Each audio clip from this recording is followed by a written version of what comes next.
બનાસકાંઠા જિલ્લા આમ આદમી પાર્ટી દ્વારા આજે જ્ઞાનીબેન ઠાકોરને આવેદનપત્ર પાઠવવામાં આવ્યું છે, જેમાં ડીસા પાટણ તથા ડીસા થરાદ હાઈવે ખૂબ જ વ્યસ્ત વાહન વ્યવહાર ધરાવતો રોડ છે। સદર રોડ પૈકી ડીસા પાટણ રોડ પર આવેલ રેલવે ફાટક, જે જૂના ડીસા રેલવે ફાટક તથા ડીસા થરાદ રોડ પર ગોઢા ફાટક તરીકે ઓળખાય છે, જે છેલ્લા ઘણા લાંબા સમયથી વાહન વ્યવહાર વધવાથી દિવસ રાત દરમિયાન રેલવે ફાટક વારંવાર બંધ થતા હોય છે, જેનાથી વાહનોની લાંબી કતારો લાગી જતી હોય છે, જેમાં લોકોની ફાટક બંધ થાય તે દરેક સમય અડધાથી પોણા કલાક સુધીનો માતબર ટાઈમ વેડફાઈ રહ્યો છે, જેના પરિણામે ટ્રાફિક સમસ્યા સર્જાઈ રહી છે। સાથે સાથે અકસ્માતો પણ સર્જાવાની ઘટનાઓ પણ બની રહી છે। રેલવે ફાટક બંધ રહેતા વાહનોની લાંબી કતારો લાગી જાય છે અને ટ્રાફિકમાં ઘણીવાર ઇમરજન્સી એમ્બ્યુલન્સ સેવા, પોલીસ વાન જેવી ઇમરજન્સી સેવાઓ પણ અટવાઈ જતી હોય છે, જે ખૂબ જ ગંભીર બાબત છે, જેને લઈને ડીસા થરાદ રોડ પર આવેલ ગોઢા ફાટક પર ઓવરબ્રિજ બનાવવામાં આવે તો લાખો વાહન ચાલકો અને સ્થાનિક લોકોને રાહત મળી શકે તેમ છે। જ્યારે ડીસાથી પાટણ જતા માર્ગ પર આવેલ જૂના ડીસા ભોપાનગર પાસે આવેલ રેલવે ફાટક વારંવાર બંધ રહેવાથી પાટણથી ડીસા બાજુ અભ્યાસ કરતા વિદ્યાર્થીઓ, ખેડૂતો તેમજ સરકાર કે ખાનગી જોબ કરતા, કોર્ટમાં પ્રેક્ટિસ કરતા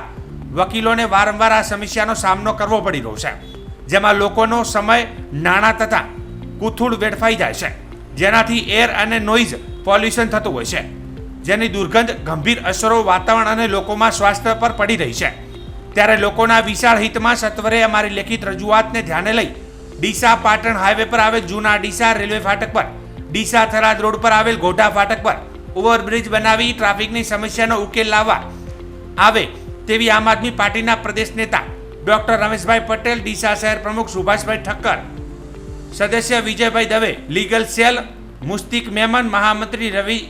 દેવાણી સહિત હોદ્દેદારો અને કાર્યકર્તાઓએ મોટી સંખ્યામાં ઉપસ્થિત રહીને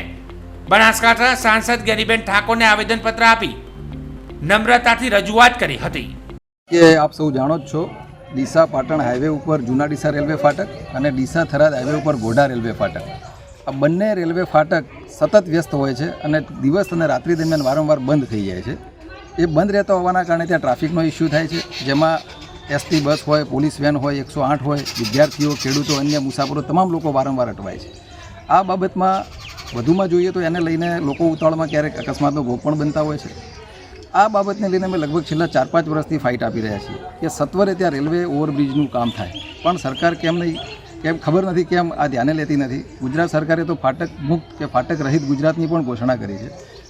આ બાબતમાં હજુ સુધી કોઈ કોન્ક્રીટ કામગીરી થઈ નથી। વારંવાર રજૂઆતોના અંતે એવું જાણવા મળ્યું કે ક્યારેક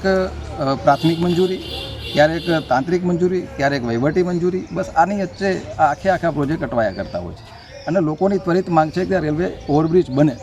આ બાબતને લઈને આમ આદમી પાર્ટી ડીસાએ આજે માનનીય સાંસદ સભ્ય શ્રી જ્ઞાનીબેનને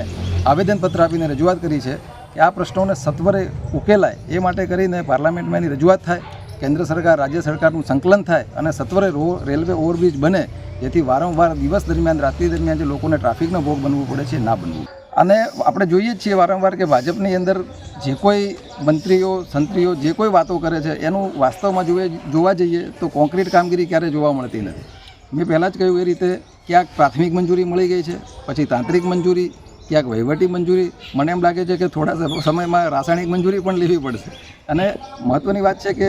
રાજ્યસભાના સાંસદ શ્રી દિનેશભાઈ અનાવાડીએ લગભગ આ બાબતની જાહેરાત મીડિયામાં કરી હતી। એ વાતને પણ લગભગ 1.5 વર્ષ જેટલો સમય થયો અને વાવાઈ લૂંટીને જતા રહે। મારે એમને પણ પ્રશ્ન છે કે ગુજરાતની અંદર,